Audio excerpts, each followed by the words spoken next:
Jadi banyak orang yang poligami, kalau ditanya alasannya gitu, istri satu ya cerewet, dua ya cerewet, mendingan empat katanya. Ya banyak ya gitu.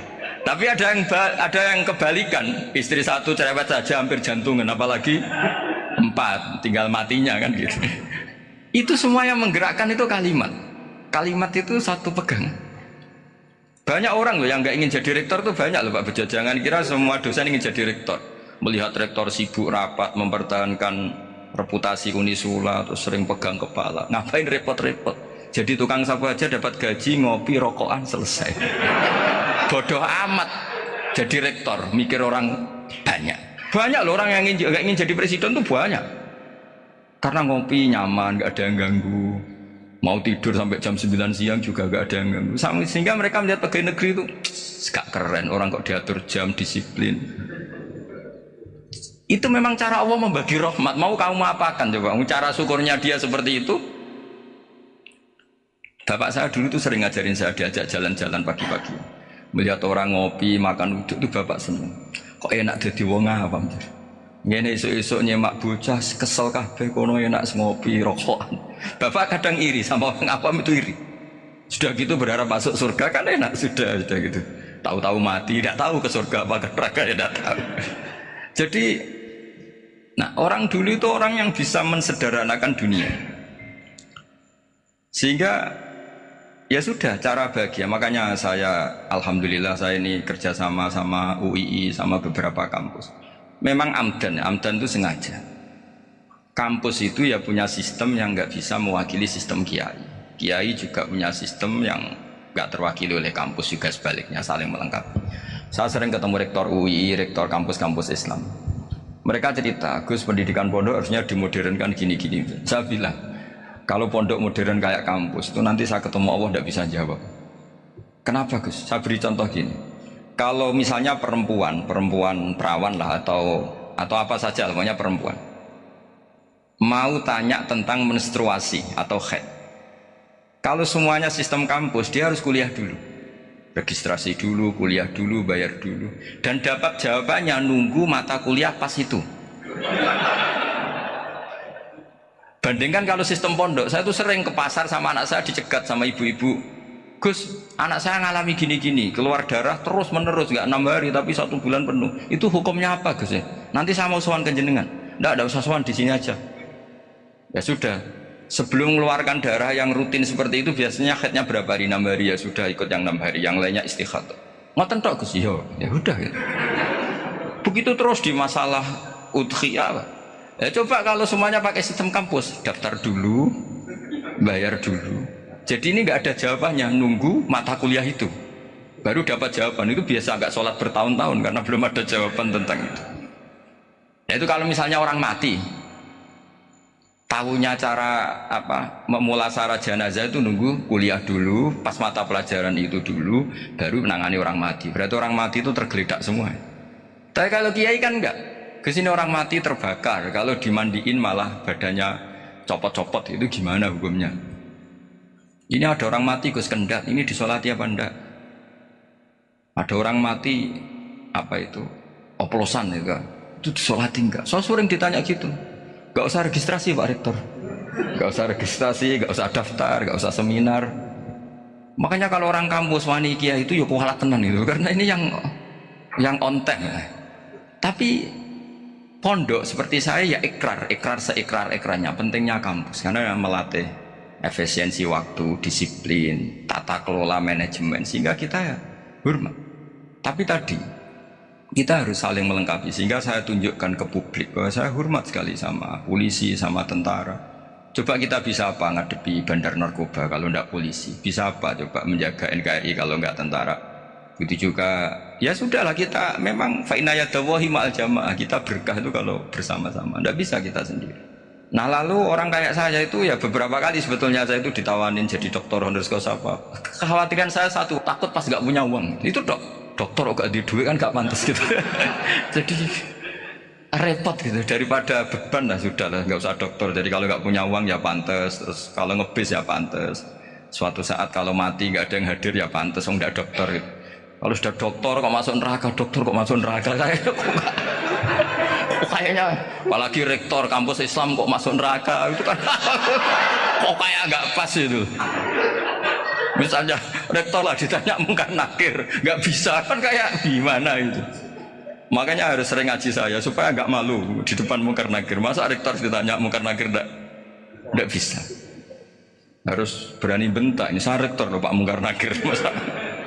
Masa kalau wali-wali dulu berani.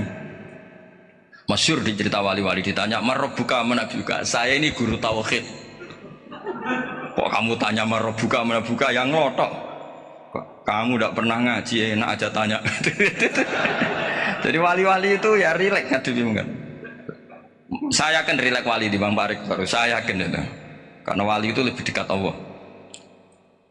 Sehingga orang dulu itu saya ulang lagi ya, ada satu kearifan namanya hidup itu apa? Hidup itu adalah cari sebanyak mungkin supaya hidup itu tidak tergantung pada banyak hal. Sehingga misalnya cara berpikir orang-orang modern itu sebenarnya banyak orang-orang ilmuwan yang nggak ngagumi Amerika. Bukan karena angkuh ndak.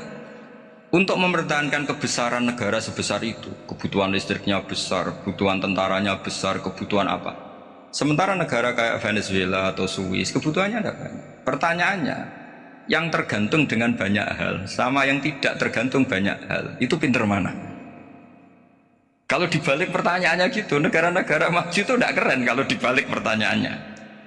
Orang yang untuk mempertahankan eksistensinya banyak, butuh banyak hal, dengan yang tidak butuh banyak hal, itu pinter mana? Orang yang bahagianya nunggu jadi dokter, nunggu jadi kiai besar, kiai viral, dengan orang yang bahagia cukup dengan ngopi, itu pinter mana? Tapi kalau dibalik pertanyaannya, orang yang tahunya nikmat hanya kopi, dengan nikmat yang banyak, pinter mana? Makanya Mbah Mun tuh kalau guyon itu lucu. Aku iku sakake ambek wong desa sing mlebu swarga. Saya dulu eskam mlebu swarga kok disakeni. Akhirnya beliau memberi penjelasan. Wong desa iku roe pakanan enak, iku mau kopi mbek uduk. Lah swarga iku mau nuruti sing dikarepno. Akhirnya semua mangan wis ngopi, nguduk, ngopi ora roh pakanan liyane ku ora roh. Nasi mandi yo ora roh, pizza yo ora roh apa-apa. Terus saya bilang, wah lah niku nak nganti selera tentang wanita cantik. Iku juga sederhana. Rontok pesek ya wis cantik, rontok ireng ya wis. Apa bidadarinya seperti itu karena saking enggak pengalamannya. Jadi surga itu kan nuruti apa yang diinginkan. Kira-kira keinginan orang kampung kalau di surga itu apa coba? Makanan apa coba? Ya mana senengnya ketemel gemblong itu. Artinya malaikat lebih suka nangani surganya orang-orang kampung di Bang Pak Rektor. Ini sudah ribet ini. Makanan apa saja pernah dicoba. Terus kalau di mall tahu orang macam-macam, seleranya macam-macam pasti. Enak mana kalau sampai jadi malaikat pelayan surga? Suka ngelayani orang kampung apa yang orang kota? Orang kampung kan? Jadi ya itu guyon ya, guyon tapi itu menjadi pikiran kita bahwa orang yang banyak kebutuhan itu sebetulnya banyak kebodohannya karena menggantungkan kebahagiaannya dengan banyak hal. Makanya Imam Syafi'i ngendikan istighna itu apa? Al istighna anisya'i. Yang dikatakan kecukupan adalah berusaha sebanyak mungkin banyak hal tidak kamu butuhkan. Bukan memenuhi semua kebutuhan kamu karena nafsu kamu ini tidak ada batasnya gitu. Kalau kamu penuhin nggak akan selesai. Itu ada perempuan yang kurang cantik itu minta doa saya, Gus doain suami saya kaya, terus tak guyonin, terus nggak minta. Kalau suami kamu kaya, yang pertama dirubah itu apa? Rumah supaya rumah saya bagus. Kedua apa? Mobil supaya mobil saya bagus. Nanti yang dievaluasi itu kamu. Mobil bagus, Alphard, rumah mewah, istrinya kamu pasti itu dievaluasi. Langsung nggak usah sudah gini aja kan. Jadi pertama yang dievaluasi itu kaya itu coba kalau suami kaya itu yang dievaluasi pertama rumah ya, rumah ganti. Setelah itu apa? Mobil. Kira-kira berikutnya akhirnya sudah aku nggak jadi. Nabi Ibrahim itu pernah minta umur panjang, keren umur panjang. Sama Allah nggak dijawab. Datang orang tua gitu mertamu ke Nabi Ibrahim, terus disuguhi dikasih kurma. Apa itu? Kok kurma apa? Anggur yang sudah matang sekali, sudah dimakan. Setelah dimakan meler keluar lagi, dimakan lagi meler lagi. Terus Nabi Ibrahim masuk lagi ke kamar. Ya Allah, doanya tak cancel. Nanti kalau saya tua kayak itu. Jadi Allah itu nggak jawab langsung tapi ngirimkan itu. Akhirnya ya Allah nggak jadi. Nanti takut itu. Saya pernah ngalami jadi kiai tadi ada ibu-ibu ya kurang ya nggak pati cantik lah. Suaminya tuh miskin sekali. Minta doa saya supaya kaya. Bareng tak kasih pertimbangan itu udah nggak usah nggak jadi. Jadi itu kearifan. Tapi kearifan ini harus kita tanamkan. Saya nggak bisa membayangkan Indonesia yang besar ini. Andai kan tidak ada qanaah, nerimo ing pantun. Coba sekarang ada Covid. Andai kan Indonesia tuh kayak Perancis. Saya beberapa kali punya tamu orang yang hidup lama di Perancis, bahkan dapat istri orang Perancis. Itu dulu nggak begitu mencintai Indonesia. Tapi setelah di Perancis 2 tahun, wah Indonesia hebat.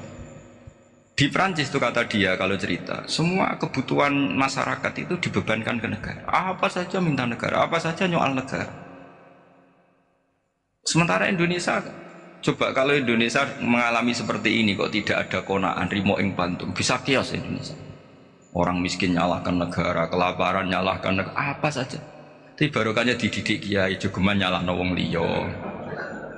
Urip pun romo ing pandum, diame. Sampai gak ngerti kalau Covid. Banyak tuh orang-orang kampung itu, orang lugu-lugu itu. Mbah niki saking Covid, salam ning Covid, muga-muga umure panjang. Dikira Covid itu nama orang yang ahli sosial itu. Mbah niki dana saking Covid. Matur nuwun sampai no salamku, muga-muga umur panjang. Bingung kan yang nganterin ini. Ini gimana yang mau menjelaskan? Memang nggak paham. Ribet kan? Tapi saya pastikan bahwa dengan keadaan seperti ini kita bahagia, kita stabil, itu jelas barokahnya kalimat tadi, moto tadi atau pegangan hidup tadi. Makanya disebut al-ibarat qutun li'ailatil mustami'in, bahwa redaksi atau kata-kata atau pegangan atau filosofi hidup apalah namanya itu adalah penyemangat. Karena kata-kata ini memang luar biasa. Ketika sahabat perang demi kebenaran, zaman itu ya pasti benar karena yang dibela Nabi. Dulu itu kan enak zaman Nabi, yang dibela mesti benarnya, musuhnya mesti salahnya. Sehingga dulu itu memang harus tegas. Kalau sekarang mau tegas gimana? Yang kamu bela tidak mesti benar, musuhnya tidak mesti salah. Ribet kan kalau misalnya saya tukaran sama Pak Rektor, kamu mau bela mana kan bingung. Saya tidak mesti benar, saya tidak Nabi. Pak Rektor apalagi tidak mesti benar lagi kan? Ribet kan? Jadi kalau kita mau perang sekarang itu mau pede gimana? Enggak. Makanya banyak ulama sekarang tuh mau tegas tuh enggak berani karena ya banyak hal yang abu-abu lah wilayahnya, misalnya pilihan presiden atau pilihan bupati, pilihan menteri. Kamu mati-matian bela itu, yang kamu bela tidak mesti benar, musuh kamu tidak mesti salah. Misalnya pilihan bupati, wah ini kabupaten ini baik kalau bupatinya ini, yang satu bilang ini, terus tim suksesnya kamu tanya, kamu yakin? Ya tidak juga. Lah kenapa semangat? Kan saya botohnya, paling alasannya ya itu aja, bukan yang lain. Beda dengan zaman Nabi, Nabinya mesti benar, Abu Jahalnya mesti salah. Kan enak, aturan mainnya jelas. Singkat cerita, dalam perang itu banyak sahabat yang ngalami luka, ngalami apa. Kemudian curhat ke Nabi, ya Nabi gara-gara derekkan jenengan, ngikuti jenengan, saya harus ngalami seperti ini. Ngiranya orang itu diapresiasi sama Allah keluarnya. Ternyata sama Allah gak diapresiasi.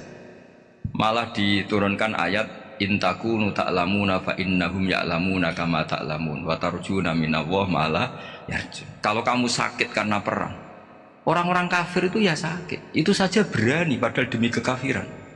Wa tarjuna minallah ma'ala yarjun, padahal kamu punya nilai lebih, yaitu berharap kepada Allah yang mereka tidak punya.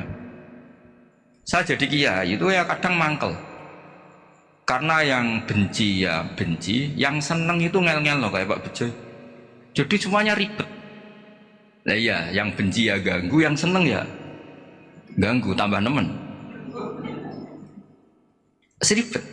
Tapi kalau sudah ingat bandar narkoba, mereka berhadapan dengan polisi, kadang ditembak karena kesalahannya terlalu fatal.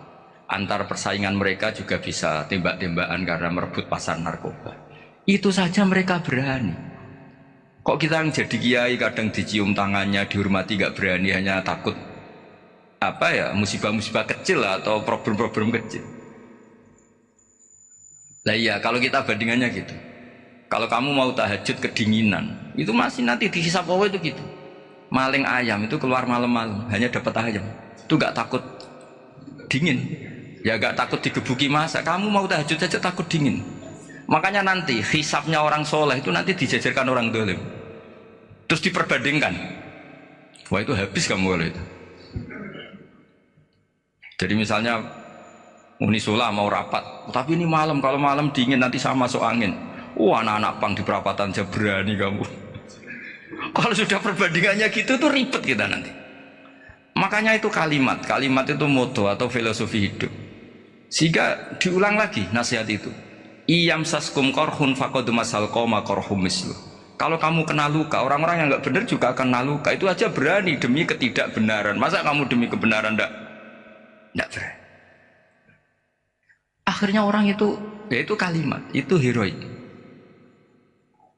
Makanya kita ini penting ya. Makanya tadi himne Unisula dimulai kalimat thayyibah. Karena kalimat ini yang menjaga kita kalimat ini. Misalnya tentang Tuhan. Kenapa orang Islam imannya kokoh seperti ini, termasuk yang sudah hidup di Amerika, di Australia, di mana-mana. Itu ya barokahnya ajaran atau barokahnya kalimah. Saya sebut kalimah saya pakai bahasa santri. Karena la ilaha illallah itu dalam tradisi santri disebut kalimatu haqqin alaiha nahya wa alaiha namut wa alaiha nub'ats. Ada yang riwayat wa biha nub'ats insyaallah taala minal aminin. Kenapa mereka di mana-mana meskipun sekolah di Amerika, di Australia, bahkan di Uni Soviet tetap mukmin? Itu barokahnya ajaran yang benar. Allah itu siapa? Tuhan. Tuhan itu sifat dasarnya apa? Awal. Dia harus wujud awal sebelum makhluk yang lain. Sehingga ketika ada negara yang maju, yang tertib, manajemennya tertib, masyarakatnya makmur, tapi punya Tuhan yang tidak seperti itu, tidak awal, itu sudah gak nyaman. Karena ndaklah keren Tuhan saya, karena Tuhan saya itu al-awwal, zat yang pertama. Tuhan saya keren lah, zat yang gak mati. Tuhan yang gak mati, yang gak pernah mengalami kematian. Sehingga tontonan atau yang dilihat kenikmatan-kenikmatan yang lain ini tidak mengubah dia pendirian tentang Tuhan. Karena mantapnya satu kalimat tadi, bahwa Tuhan itu ya harus satu, harus awal, harus tidak mati, tidak rusak, tidak mengalami apa-apa yang membahayakan. Sehingga ketika ditawarin Tuhan yang lain, meskipun menjanjikan secara finansial atau kemakmuran, mereka gak tertarik. Itu coba, itu barokahnya makmur apa barokahnya ajaran? Barokahnya ajaran. Sering negara Islam itu kalah makmur dengan mereka, tapi barokahnya ajaran ini tetap apa?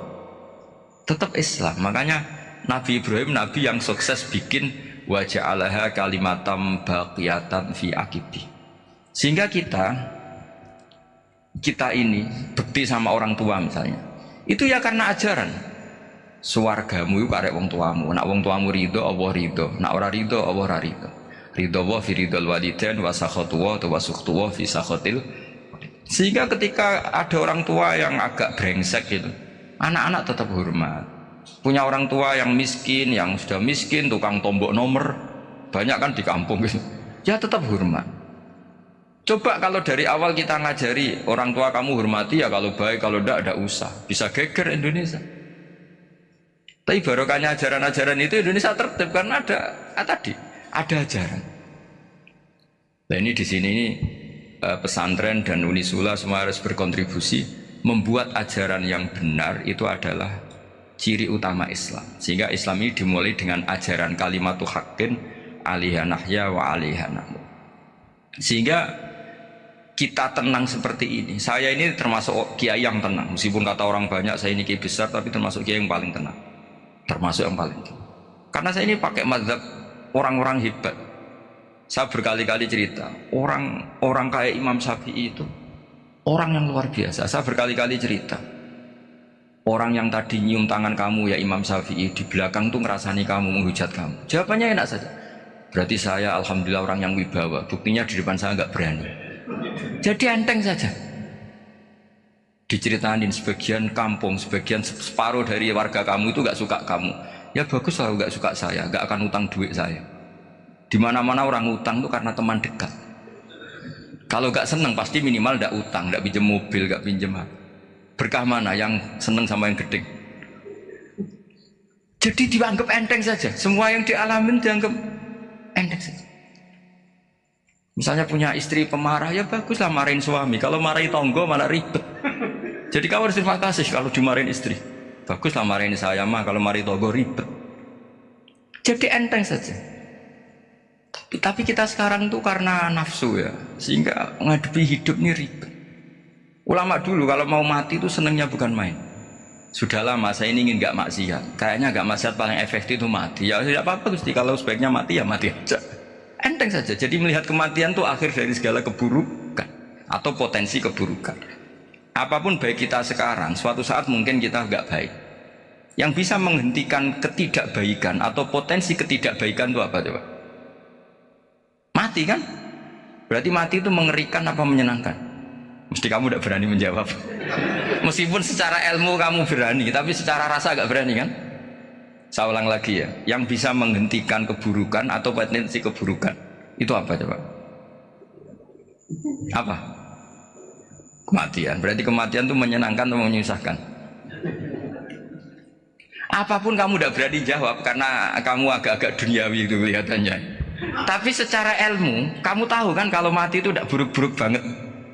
Karena apa? Itu akhir dari segala keburukan. Sehingga Nabi ngajarkan kalimat itu begitu luar biasa. Allahumma ahyini maka natil hayatu khairan li wa tawaffani maka natil wafatu khairan li. Nabi melihat dunia itu begitu indah. Ya Allah, kalau saya ini hidup, anggap saja hidup ini ziyadatan li fi kulli khairin, menjadi modal saya menambah segala kebaikan. Jika suatu saat saya mati, anggap mawon rohatan li min kulli syarrin, itu akhir dari segala keburukan saya. Sehingga mati hidup ya baik karena di situ kita bisa berkontribusi beramal soleh. Mati juga baik karena mengakhiri segala keburukan. Nabi nate ngendikan lagi, ajaban li amril mu'mini inna amrahu kullahu khair. Orang mukmin itu mengagumkan, semuanya baik. In asobathu na'ma syakara fakana khairan lah.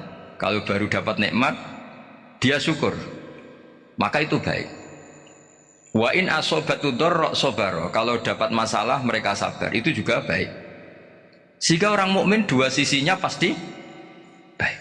Itu juga kalimat, maksudnya moto atau pegangan hidup. Nah berikut ini saya beri contoh, ini kenangan saya, ini contoh terakhir. Masalah jadi orang terkenal maupun tidak. Di sini dicontohkan Imam Ghazali di halaman 367 di kitab saya 367, juznya 3 di kitab Ihya Ulumuddin. Di sini beliau cerita betapa untuk menjaga ikhlas sebaiknya orang itu tidak terkenal, tidak syuhrah, tidak terkenal. Oke, itu kita sepakat ya, karena kalau terkenal mungkin orang dipaksa publik dengan tanda kutip untuk selalu berbuat baik, tapi karena jaim lah, jaga image atau apa. Tapi ketika dibalik pertanyaannya, kamu rela yang terkenal itu orang nggak benar, sementara yang orang benar itu nggak terkenal. Lalu masyarakat tahunya yang tidak benar. Kalau pertanyaannya dibalik gitu, orang baik wajib terkenal enggak? Kalau pertanyaannya dibalik seperti itu. Dokter yang benar tidak terkenal, yang malpraktek terkenal. Kamu ingin kondisi seperti itu? Gak ingin kan? Kampus yang bagus gak terkenal, kampus yang bagus gak terkenal, yang gak bagus. Nah, artinya apa? Gara-gara olah kata, olah pikiran, ini logika jadi rubah. Lagi-lagi apa? Jawaban itu ada di kata-kata sebetulnya. Makanya bab-bab seperti ini tidak usahlah kita berdebat, berpolemik. Sebaiknya orang itu humul, menutup diri, apa sebaiknya orang terkenal, itu nggak perlu seperti itu. Sudah terserah Tuhan saja. Makanya saya mulai dulu ngaji sampai sekarang itu ya tidak punya punya ikon tertentu atau punya website tertentu, enggak. Sudah terserah pangeran. Sudah, saya juga tidak sok suci materialistik atau enggak, ya tidak mikir saya. Bukan apa-apa ya, karena saya ini kiai, jadi biasa urusannya sama Allah, tidak sama makhluk. Jadi pusing kalau sama sarah-sarahnya makhluk itu pusing. Meskipun rektor kalau nasihati saya pasti tidak saya terima, itu tetap makhluk, itu sudah ada ngefek kalau saya itu sudah ada itu. Bukan karena saya sombong, ya memang makhluk betul gitu, bukan cuma nasibnya bejo aja, tapi makhluk tetap makhluk. Saya beri contoh ya. Ini makalah yang ditulis Imam Ghazali. Ya, i'lam aslahakallah anna aslal jah wa intisarus sayyid atau sayyidi wal istihar. Bahwa mazmum itu. Balil mahmudu al-khumulu illa man saharahu wa ta'ala linasri dini min ghairi takallufi talabi syuhrati minhu. Jadi kalau kamu ingin ibadah kamu selamat, ya kamu jangan terkenal. Tapi resikonya adalah kalau kebaikan itu tidak terkenal, maka gak dikenali. Kalau gak dikenali berarti masyarakat hanya punya percontohan yang tidak baik, karena yang baik tidak terkenal. Jadi itulah ulama-ulama dulu. Jadi apa-apa itu dibanding-bandingkan. Kemudian nanti kelihatan, jawabannya itu kelihatan. Jadi ulama dulu itu biasa ngarang misalnya afatun nikah, sisi negatifnya nikah, harus ngurmat istri, harus macam-macam, kalau terlantar itu ya dosa. Seperti tadi Pak Marsudi cerita, kalau orang ngapalkan Quran itu takut lupa, kalau lupa itu jadi dosa. Pertanyaannya, kalau semua orang takut lupa, takut dosa, semua orang nggak hafal Quran karena potongan-potongan lupa. Cara berpikir tidak seperti itu. Kalau berpikir ya namanya hafalan, ya inginnya hafal, kan nggak ingin lupa. Nah nanti kalau takdirnya lupa karena hal-hal yang dimaklumi oleh syariat itu nggak yang termasuk dosa. Yang dosa itu lupa takliwiri udrin syar'iyin, lupa yang tidak ada sebab yang apa syar'i. Tapi lupa bawaan EQ-nya tidak bagus, lupa bawaan sering dibentak, oh itu nggak masalah karena bawaannya orang tertekan itu ya lupa. Coba kamu hafal Quran terus punya kredit jatuh tempo, pas hari itu aku yakin nggak cerdas sudah. Itu bawaannya orang tertekan itu pasti lupa. Jadi ya saya teruskan ya. Jadi terus ada makalah yang sangat bagus sekali tentang itu. Saya baca ya. Wa yadullu ala dzalika anna Allah azza wa jalla amaral anbiya'a bi idharil amali lil iktida wa khassahum bi mansibin nubuwah. Wa la yajuzu ayyudhanna bihim annahum khurrimu afdhalal amalin. Jadi orang yang terlalu mendewa-dewakan khumul itu menutup diri. Oke, itu baik karena dengan khumul, dengan menutup diri Anda tidak riya, Anda tidak pamer. Tapi kata Imam Ghazali, kamu juga harus ingat, di antara syaratnya Nabi itu harus mengumumkan kalau beliau itu seorang Nabi. Harus memaklumatkan kalau beliau seorang Nabi supaya bisa diikuti. Caranya sholat harus diumumkan, sehingga Nabi itu mengatakan harus jamaah. Kan dengan cara jamaah itu bisa shollu kama ra'aitumuni usolli. Coba kalau Nabi sholatnya nggak diperlihatkan, kamu harus sholat yang benar. Caranya gimana ya Rasulullah? Itu rahasia. Bingung nggak kira-kira? Bingung nggak? Ya misalnya amal rahasia selalu lebih baik. Terus ada pertanyaan, Nabi ngendikan kamu sholat yang benar, caranya gimana Nabi? Ya itu rahasia. Terus gimana coba? Tapi Nabi ngendikan apa? Shollu kama ra'aitumuni usolli. Ya sudah, kamu sholat niru saya sholat. Berarti Nabi sholatnya diperlihatkan apa disembunyikan? Diperlihatkan. Jadi begitu juga saya berkali-kali bilang, orang tahu kalau itu bidan ya berdasar tulisan itu bidan. Tahu kalau itu dokter gigi ya itu dokter gigi. Jangan sampai gara-gara tidak ada tulisan mau beli alat bangunan di dokter gigi, mau periksa gigi di toko bangunan. Gara-gara apa? Nggak ada maklumat. Nah, di sini ulama-ulama selalu memaklumatkan dirinya. Termasuk Imam Ghazali ketika ngarang kitab dinamai Ihya Ulumuddin, bahwa kitab ini bisa menghidupkan ilmu-ilmu agama yang mulai hilang. Begitu seterusnya.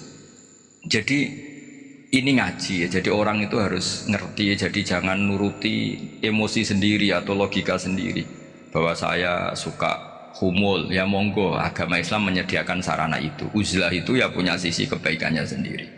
Tapi syuhrah terkenal asal tidak nuruti nafsu juga punya sisi kebaikannya sendiri. Setidaknya umat ini punya satu master kebaikan yang mudah diakses.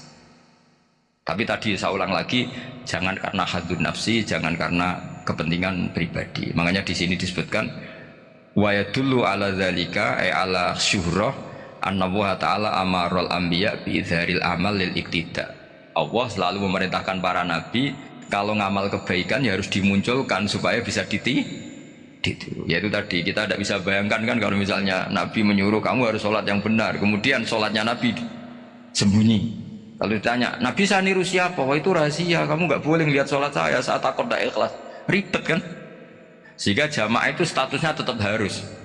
Nah bedanya harus ini ulama berpendapat harus yang apa? Fardu kifayah. Tapi fardu itu maknanya harus. Tapi bukan berarti kalau nggak jamaah sholatnya nggak sah, nggak. Tapi statusnya jamaah tetap apa? Harus. Nah barokahnya harus ini orang yang baru sholat, sholatnya langsung benar karena ada yang diikutin. Coba kalau mantan dukun baru sholat terus sholat sendiri, itu mesti mirip mantra itu. Karena dia tidak ada master percontohannya. Tapi barokahnya ada master, orang paling bodoh pun kalau sholat ya benar, karena standar ada komandonya, ada imamnya. Sehingga Imam Ahmad malah berpikir keras, syarat sahnya sholat itu harus jamaah. Cara pikirannya Imam Ahmad keras sekali beliau. Sehingga kalau orang sholat sendiri kok ada orang lain yang maunya berjamaah harus bayar, orang itu harus bayar demi sahnya sholat. Itu madzhabnya Imam Ahmad.